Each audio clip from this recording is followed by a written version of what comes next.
C 언어와 파이썬을 이렇게 일목요연하게 비교를 한번 해봤습니다. C 언어는 초창기에 만들어진 언어이기 때문에 모든 언어의 컴퓨터 언어의 엄마라 그럽니다. mother language. 예, 그리고 C 언어를 배우면은 나머지 언어들은 배우기 쉽다. 예, 그래서 C 언어는 수학의 정석이다. 파이썬은 뭐 수학의 해법이다. 뭐 이런 겁니다. 예, 그렇기 때문에 파이썬을 배우려면 C를 알아야 된다는 거죠. 파이썬을 그냥 쉽게 배우는 방법은 없는 것 같아요. 자, 파이썬 선생님 많이 구한다 그러는데 그런 것 같아요. 자, C 언어는 또 약간 규칙이 복잡하다. 절차지향적인 언어다. 절차지향적인 언어다.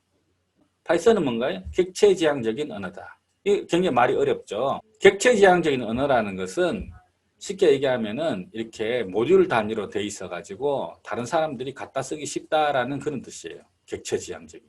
예. 비교적 간단한 규칙이다. 뭐보다? C보다. C를 알아야 간단하다는 것을 아는 거죠. 그리고 C는 1970년대에 만들어졌고 파이썬은 비교적 최근에 만들어졌고 C는 주로 인베디드 시스템, 운영체제 같은데 사용되어지는 거고 C는. 예? 그리고 파이썬은 어플리케이션 제작이나 또는 인공지능. 그래서 요즘 파이썬이 인기가 있는 거예요. 인공지능 이것 때문에. 어플리케이션, 인공지능. 예. 그래서 자, 파이썬에 대한 수요가 점점 더 늘어가고 있고요. 자, 그러면은 자, 운영체제라는 얘기를 했는데 운영체제와 인공지능 그리고 파이썬에 대한 설명을 이제 보충적으로 좀 드리겠습니다. 운영체제라는 것은 어떤 특수한 목적을 가진 그런 프로그램을 얘기를 합니다. 특수한 목적. 예를 들어서 전기밥솥. 전기밥솥에서도 컴퓨터 칩이 들어가 있는데 그 경우에는 밥을 짓는 데만 써 있는 거죠. 그래서 그리고 공항의 관제 시스템 같은 거. 공항을 운영하는 데만 쓰이는 그런 인베디드 시스템이죠. 이것을 인베디드 시스템이라 그러고 그 다음에 운영체계 여러분들 잘 아시죠? 다 컴퓨터 선생님들이니까 운영체계는 뭔가요? 운영체계는 컴퓨터를 쉽게 구동하는 데 필요한 그런 프로그램을 운영체제죠. 프로그램 그러니까 어머니, 컴퓨터를 구동시키는 어머니 프로그램. 자, 윈도우, iOS 그리고 안드로이드. 자, 이 운영체제를 가진 회사들은 전부 다 세계에서 1, 2, 3등입니다, 지금. 그죠? 예. 이 운영체제 가진 회사들이 전 세계에서 지금 1, 2, 3등이에요. 마이크로소프트, 애플, 구글이잖아요. 그죠? 이 운영체계 가진 회사들이 세상을 지배하는 거예요. 자, 이 사람들이 또 지금 인공지능을 통해서 계속적으로 세상을 지배하려고 그러죠. 인공지능. 자, 마지막으로 인공지능이 지금 나와 있고 이세돌 기사가 나와 있잖아요. 이게 뭐죠? 이세돌 기사가 알파고랑 대결을 한 거죠. 자, 저희가 21세기가 지나고 나서 21세기 역사에 대해서 이렇게 평가를 할 때 이 장면은 정말로 세계사적인 의미가 있는 장면인 것 같아요. 인간이 인공지능보다 인공지능을 이길 수 없다. 어떠한 면에 있어서도. 자, 바둑은 인간이 만들어낸 게임 중에 가장 복잡한 게임이라 그럽니다. 가장 복잡한 게임. 그리고 이세돌 기사 같은 사람은 밥만 먹고 수십 년간 바둑만 뜬 사람입니다. 바둑에서 신의 경지에 오른 사람들이죠. 자, 이 인공지능이 아무리 잘해도 저런 사람들한테는 이기지 못할 거다. 대개의 전문가들이 3대1 정도로 이세돌 기사의 승리를 점쳤는데 실제로 뚜껑을 열어보니까 인공지능이 3번 이겼죠. 이세돌 기사가 1번 이겼어요. 나중에 평가는 야, 그나마 1번 이긴 것도 대단하다. 네. 자, 이세돌 기사가 3번이나 지는 거로 게임이 끝나니까 중국의 국수 커제가 조롱을 했습니다. 근데 커제는 붙어서 1번도 못 이겼어요. 그럼 커제가 이세돌 기사보다 바둑 실력이 못해서 1번도 못 이긴 게 아니고 불과 몇 달 사이에 커제랑 붙은 인공지능은 알파 제로죠. 알파 제로는 알파고하고는 또 수준이 다른 또 수백만 번의 또 기보를 학습한 머신러닝을 한 그런 완전히 다른 컴퓨터랑 붙은 거죠. 그리고 나서 커제가 지고 나서는 이제 사람들이 결론을 내렸어요. 이제 인공지능이랑 사람이 바둑 두는 건 의미가 없다. 사람이 절대 못 이긴다. 그래서 인공지능이랑 싸움을 붙였어요. 그게 바로 알파 제로와 알파 마스터가 싸움을 붙었습니다. 알파 마스터는 뭐냐? 알파 제로는 수백만 번의 기보를 딥러닝, 학습을 한 거죠. 머신러닝 한 거죠. 머신러닝. 판단을 하기 시작하는. 그래서 게임을 붙였는데 컴퓨터하고 붙은 거죠. 알파 마스터 이겼어요. 예. 그래서 이게 어마어마한 사건이 돼서 자, 인공지능이 이제 인류를 지배하는 세상이 온 거예요. 모든 것이 인간을 대신해서 인공지능이 대신하는 거예요. 그래서 2019년에 소프트뱅크 손정희가 청와대에 갔을 때 문재인 대통령이 물었어요. 우리가 지금 굉장히 어려운 상황에 처했는데 어떻게 하면 우리나라가 이 어려움을 극복할 수 있는가? 손정희 회장이 이렇게 답변을 했죠. 첫째도 인공지능, 둘째도 인공지능, 셋째도 인공지능이다. 20년 전에 김대중 대통령을 만났을 때 손정희가 첫째도 초고속망, 둘째도 초고속망, 셋째도 초고속망.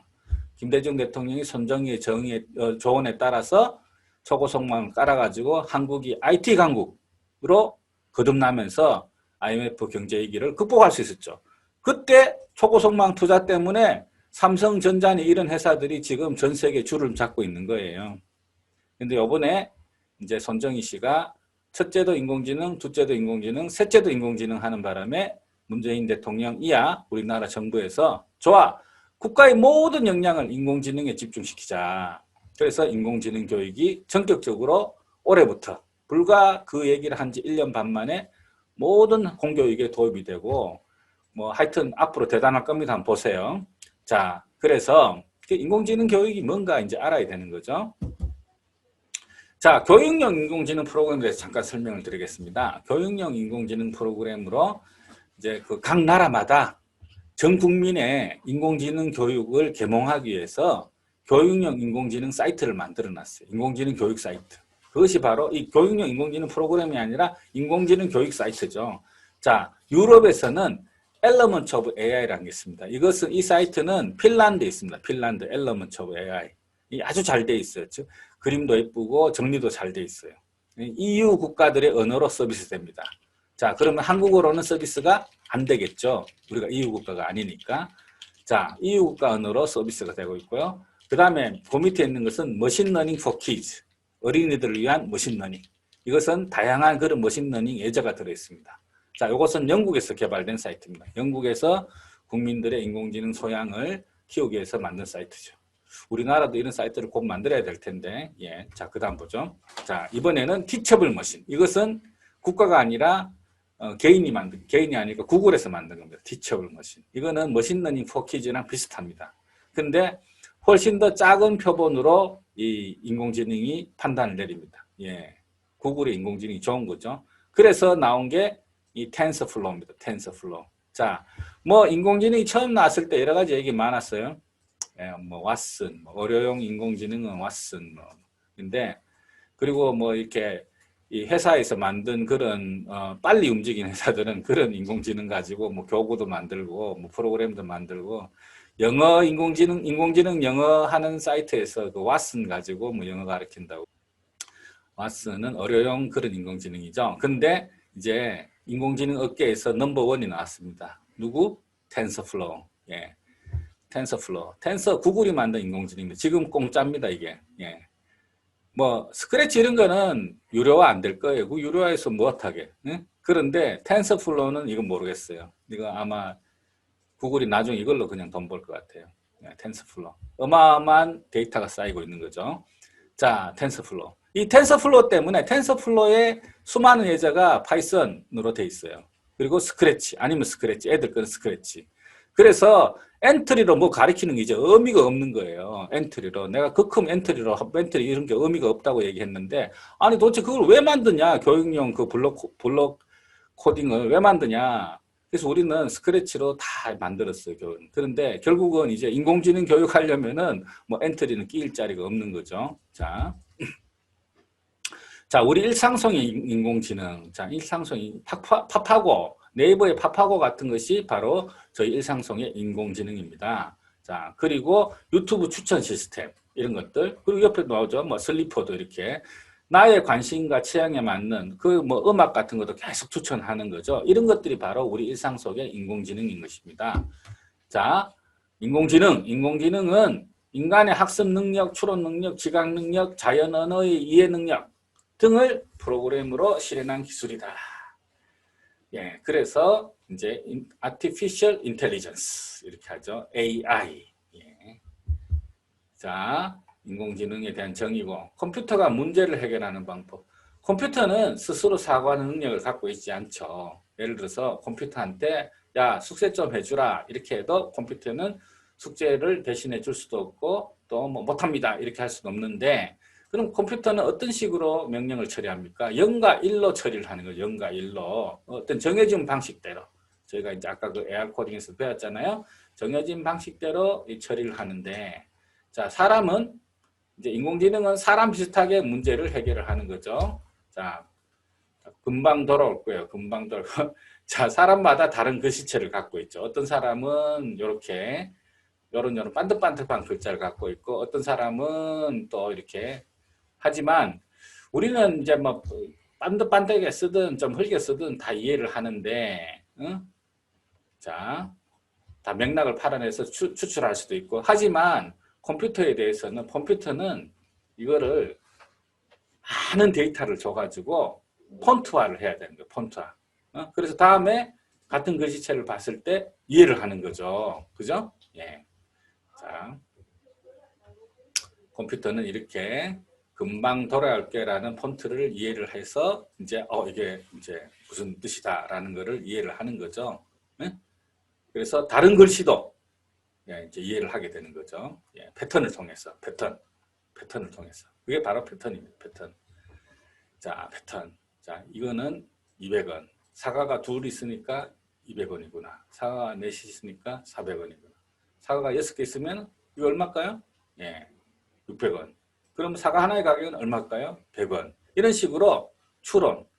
여러분들, 이제는 연산 이런 거는 앞으로 의미가 없어져요. 그런데 인공지능 수학, 인공지능을 잘하기 위해서는 이제 추론, 행렬, 뭐 이런 것들이 중요합니다. 이렇게 어떤 법칙, 그죠? 여기서 법칙을 찾아내는 거죠. 수수께끼 같은 거. 이런 걸 잘해야 이제 앞으로 인공지능 시대에서 이제 잘 프로그램을 잘 할 수 있는 그런 소양이 되는 거죠. 자, 이렇게 사과 6개 있으면은, 이게 100원짜리 사과 100원이다. 이렇게 추론하고 유사한 것들을 이해하고, 자, 이런 것들이 바로 인공지능이다. 자, 그러면은 그 인공지능 언어를 할 수 있는 파이썬과 C에 대해서 한번 좀 더 비교를 해보겠습니다. 자, 아침이면 햇볕을 주고, 그죠? 그건데, 자, C 코드로는 이렇게 C 코드는 이 어떤 조건 뒤에 소괄호가 있습니다. 소괄호가 있는데, 파이썬에는 소괄호가 없습니다. 소괄호가 없고, 대신에 뭐가 있죠? 콜론이 있습니다. 콜론이 있습니다. 소괄호가 없는 대신에. 그리고 C 언어에는 이렇게 이제 행동을 하는 부분에 있어서는 중괄호가 있는데, 파이썬은 중괄호가 없습니다. 훨씬 간단하죠. C는 이렇게 코드가 4줄인데 파이썬은 2줄입니다. 그리고 연산자 플러스 대신에 어떻게 됐죠? 플러스 이꼬르라는 연산자를 갖고 있습니다. 자, 이렇게 해서 C 코드보다는 파이썬 코드가 훨씬 간단해 보이죠? 한 번 더 좀 더 비교해 볼까요? 네. 자, 우리가 명령 코드 블록에서 C는 소괄호가 있고 파이썬은 소괄호 대신에 저희가 콜론이 있는 거죠. 그리고 행동 부분, 행동 코드 블록에서 C는 이제 중괄호가 있는 대신에 파이썬은 중괄호가 없고 깔끔하게 보이죠. 대신에 들여쓰기를 해야 된다. 예. 자, 그리고 이제 똑같은 내용이죠. 예제죠. 파이썬 이제 뭐 잘못됐냐? 콜론이 없는 거죠. 콜론이 없는 거. 자, 요거는 콜론이 있어야 되고, 그리고 또 뭐가 잘못됐죠? 예, 이렇게 들여쓰기를 해야 되는데 들여쓰기를 하지 않아서 잘못된 거죠. 자, 이렇게. 그리고 if문에서 파이썬에서 if문. 자, 저희가 민들레를 통해서 if를 가리키는데, 자, 물을 뭐 한 2번 정도 줘라. 자, 이런 문장이죠. 자, 이렇게 했을 때 하이 구문. 만약에 밤이 됐을 때 그럼 뭘 하냐? 사랑을 주냐? 사랑을 주냐? 만약에 아침이면은 물을 주고 밤이 되면 사랑을 줘라. 그런데 두 가지로 이렇게 코드를 짤 수 있어요. 파이썬을 두 가지로. 물론 소괄호를 넣고 콜론을 넣고 그리고 물을 이렇게 두 개 이렇게 나란히 할 수도 있는데 요거 대신에 나란히 하면은 또 복잡하게 보이잖아요. 이렇게 오른쪽처럼 이렇게 깔끔하게 쓸 수 있다. 이렇게 써야 된다. 제가 볼 때는 이렇게 하는 게 좋습니다. 예. 자, 이게 한번 보여주는 거죠. 자, 우리가 AR 코딩으로 한 거, C 코딩으로 한 거, 파이썬으로 한 거 이렇게 애들한테 체험으로 한번 보여주는 거죠. 자, 그런 다음에 이런 거는 뭐 AI 인공지능 소프트웨어 선도학교 체험용으로 이렇게 수업을 하면 좋을 것 같아요. 아니면 중학생, 아니면 고등학생 동아리. 예. 자, 이렇게 파이썬에서도 자, 이 파이썬에서 한 번 더, 요거 한 번 더 정리를 해 놓은 거죠. 자, 요렇게 쓰는 거, 제일 왼쪽처럼 쓰는 것도 정답이고, 그리고 그 다음에 가운데 쓰는 거는 이렇게 이제 워터가 이제 세미콜론이 붙어 있잖아요. 워터가 세미콜론이 붙어 있는데 이거 좀 잘못된 것 같은데. 응? 맞아요. 맞아? 여기 세미콜론 붙어 있는 게 맞아요? 붙어서 되지만 생략도 가능하다. 아, 생략도 가능하다. 그런데 만약에 워터를 나란히 이렇게 두 개 쓸 때는 반드시 세미콜론을 붙여야 된다. 세미콜론 붙이기 싫으면 줄을 다시 쓰면 되죠. 이렇게 줄을 하나 더 추가를 하면 되는 거죠. 근데 이게 이제 코드를 짤 때 있잖아요. 이거 뭐 어린애들 대상으로 얘기하는 건 아니지만 이렇게 간결하게 알아먹기 쉽게 짜야 된다고 합니다.